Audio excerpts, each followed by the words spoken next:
Mtakumbuka wiki iliyopita palikuwa na maamuzi ambayo yalifanyika dhidi ya kesi ambayo ilifunguliwa na Mheshimiwa Luhaga Mpina, mgombea urais kwa kupitia chama cha ACT Wazalendo pamoja na ACT Wazalendo wenyewe.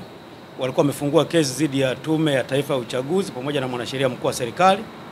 Kwa hiyo baada ya yale maamuzi kufanyika Dodoma, maamuzi ambayo kimsingi yalimuengua Mheshimiwa Luhaga Mpina kwenye nafasi ya muhimu ya kugombea urais wa Jamhuri ya Muungano wa Tanzania, nafasi ambayo ni ya kikatiba ya nchi hii, Mheshimiwa Luhaga Mpina ameamua kuchukua hatua ya kukata rufaa Mahakama ya Rufaa ya Tanzania, na hivyo siku ya leo tumekuja kukamilisha taratibu za rufaa. Tumeshafaili rufaa ambayo rufaa yetu ni nambari 4960 ya mwaka 2025. Kwa hiyo tumeshafungua rufaa. Kwa sasa hivi ambacho kimebakia, tunategemea sasa mahakama iweze kupanga utaratibu, kwa maana ya kupanga jopo la majaji ambao watakwenda kuisikiliza hii kesi. Lakini tunaamini kwa sababu kesi hii ni kesi ambayo ni ya umma, sio ya ACT na sio ya Mpina peke yake, naamini mahakama itaipa uzito ambao inastahili, kama ambavyo toka tumeanza hizi kesi za Mpina, kwa sababu tumekuwa na kesi nyingi za Mheshimiwa Mpina, mahakama imekuwa ikikimbizana kwa kuhakikisha inaisha haraka kwa sababu ya uzito, lakini pia ukizingatia muda wa kuelekea uchaguzi mbakia muda mdogo sana. Maombi yetu ya msingi ni kwamba kwanza tukubaliana na maamuzi ambayo ilitolewa na Mahakama Kuu Masijara Kuu pale Dodoma. Tunaamini mahakama ilielekeza vibaya kwa sababu tulikuwa na mambo ya msingi. Moja, tulikuwa tunapinga ukatiba wa kifungu cha 37 kifungu kidogo cha 6 cha sheria ya uchaguzi wa rais, wa bunge pamoja na madiwani, ambacho kinaitaka Tume ya Taifa ya Uchaguzi iwe Mungu mtu, kwamba ikifanya maamuzi haiwezi kahojiwa popote. Lakini la pili, tunaamini hata mchakato mzima ambao ulimuondoa Mheshimiwa Mpina kwenye kinyang'anyiro cha urais ni mchakato ambao ulikiuka katiba yenyewe na ulikiuka vile vile sheria zingine za nchi, ikiwepo sheria yenyewe ya uchaguzi, kwa sababu alienguliwa kwa kukiuka misingi mingi, ikiwepo haki ya kusikilizwa kabla ya kufanya maamuzi. Lakini hata vigezo ambao walitumia kumwengua, tunaamini sio vigezo ambavyo vipo kwa mujibu wa ibara ya 39 ya katiba pamoja na sheria. Kwa hiyo kimsingi hizo ndio hoja zetu. Kwa hiyo maombi yetu ni kwamba tunahitaji mahakama ya rufaa sasa iende ikapitie ule uamuzi na iweze kutengua ile maamuzi, na baadaye ili Mheshimiwa Mpina aweze kurudi kwenye kinyang'anyiro. Katika hii hatua ya leo ambapo tumekamilisha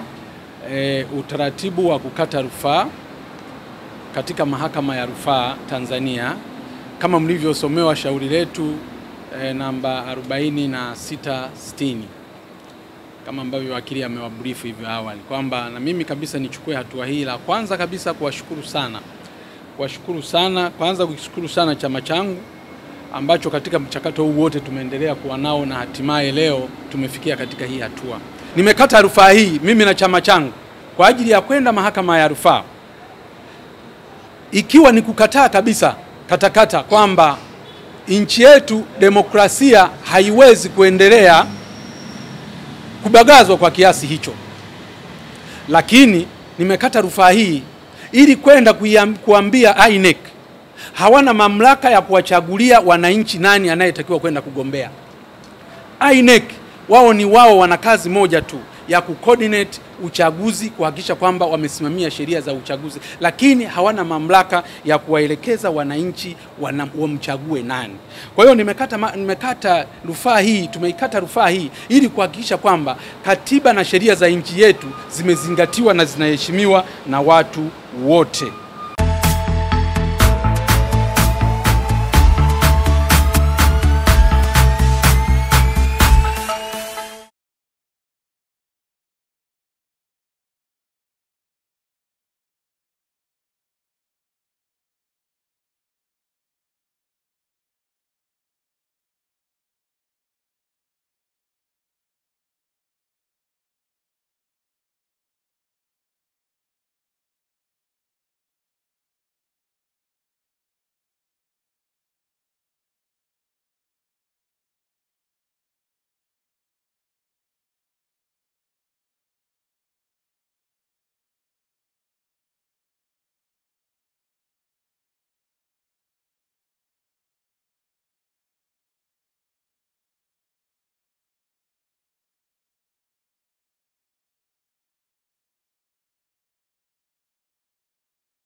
Kwa majina naitwa Agnes Malenga. Kuna uhusiano gani na marehemu? Uhusiano na marehemu huyo alikuwa mkulima wangu. Mkulima.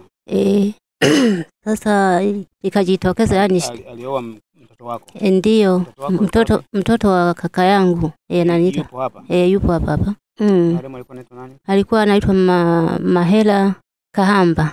Nalifahamu japokuwa nilikuwa mbali, nilikuwa sikuwepo huku, lakini taifa nimezipata taifa kwa kwamba kuna mtoto alichungulia ng'ombe kwenda kuchunga kule, kwa baadaye TANAPA ikaja huku zikakamata hizo ng'ombe, na yeye sasa akaja kaambiwa kafuatilia sasa kule. Alipofika pale kaanza sasa, yani kama walipofika kule ambapo kunaenda kuchungia kule, sasa TANAPA ikaachia risasi. Ndio hapa ikawa ameuawa huyo mbaba yule. Ila ilikuwa maeneo ya yani karibu na miji za watu. Sio ilikuwa mbali sana. Kitongoji cha Mkoshini, kata ya Minepa, kijiji ya Mbuyuni. Marehemu ameacha familia ya watoto 8, mwanamke mmoja. Anaitwa Regina Mashini. Mimi kwa jina naitwa Mpiga Imambo Kubiruha, ni mwenyekiti wa wafugaji kijiji cha Mbuyuni. Hii tukio litokea jana majira ya saa 8. Baada ya wachungaji maeneo yale huwa wanachunga na kunywesha mifugo zao, lakini ghafla kuna gari linatoka Makingi. Baada ya kuuliona wale watoto lile gari, kumbe wale wa migambo wameshashuka. Migambo wa kampuni gani? Hawa jumuiya ya Iluma. Okay. Baada ya hapo vijana baada ya kuona, kwa maana ishaona tu kwamba kiona gari au nguo za kijani